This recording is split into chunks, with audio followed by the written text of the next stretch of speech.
or not. And these elections are being held under the jackboots of the Indian Army, under draconian laws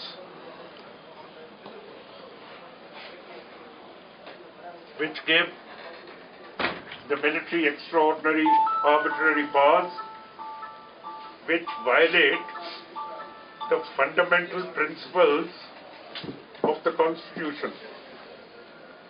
After the emergency, it was laid down that the fundamental principles or the fundamental rights enshrined in the Constitution cannot be changed.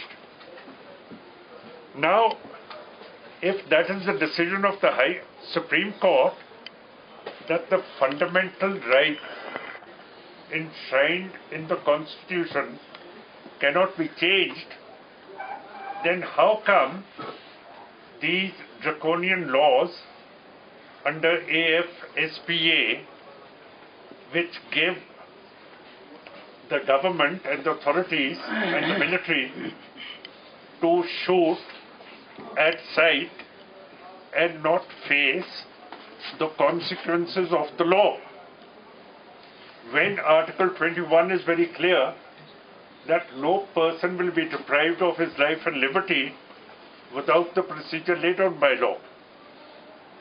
And it is a pity that the High Court judges and the Supreme Court judges are not exercising their authority over these draconian laws which violate the basic principles of the Constitution. Why they are quiet? Because there was a Hindu guru in Delhi who held a big procession and a meeting. What was his name? Ramdev?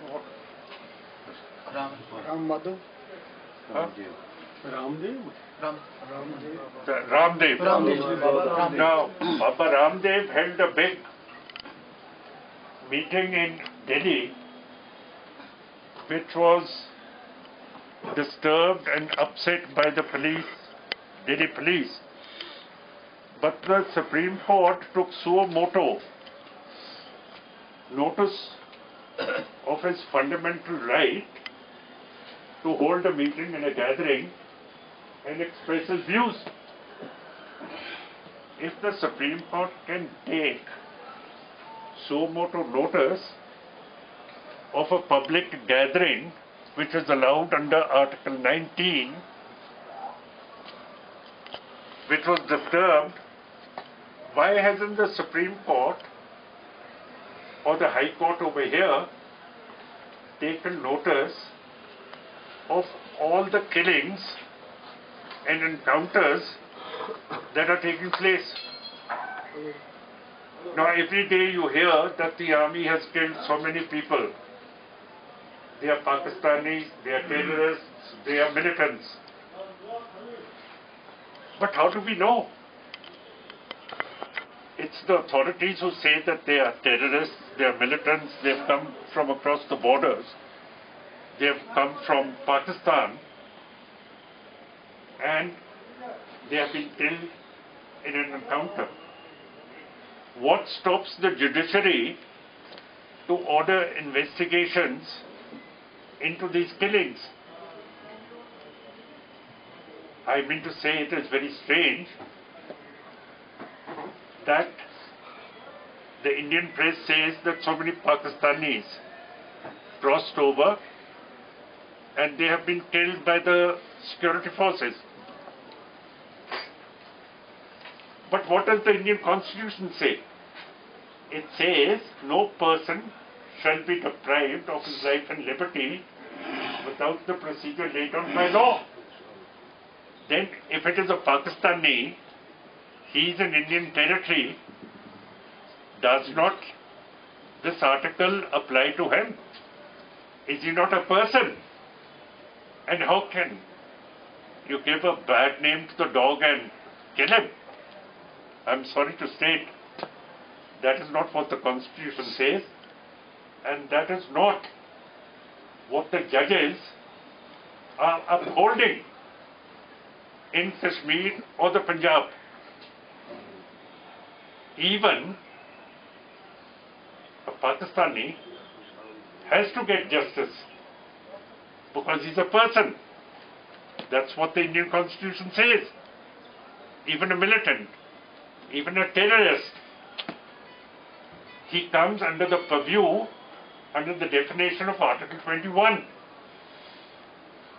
Now, if there is Article 14 of the Constitution, which says that everybody is equal before the law, then how come the Kashmiri people are unequal before the law when draconian laws like FSPA have been implemented in Kashmir, which gives the military superpowers to kill any person?